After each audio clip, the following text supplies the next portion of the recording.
Ladies, this is an interesting one. I came across an article on thedailymail.com which reveals 20-year-old Evie Toombs was born with Spina Bifida and sometimes spends 24 hours a day treating her condition.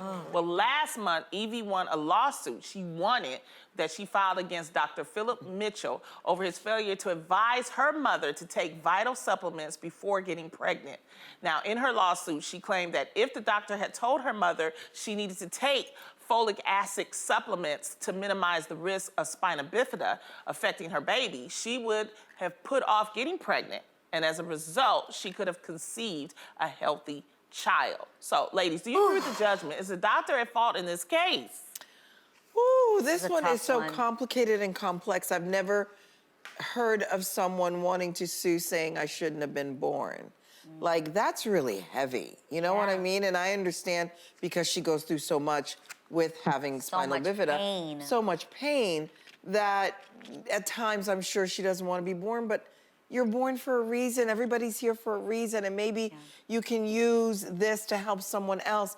Her lawyer is amazing, the fact that he could actually sue and get a claim. Because according to the CDC.gov, it's common knowledge. Folic acid does not guarantee that a woman will have healthy pregnancy. Taking folic acid can reduce a woman's risk of having a pregnancy affected by spina, but it's not guaranteed. It's not guaranteed. So how did they get this? Right, that's what I'm saying. So even if His she lawyer may is have amazing. taken it, she still may have ended up with this. With it anyway. And also, so difficult. you know, 20 years ago, there was no social media, but we had books.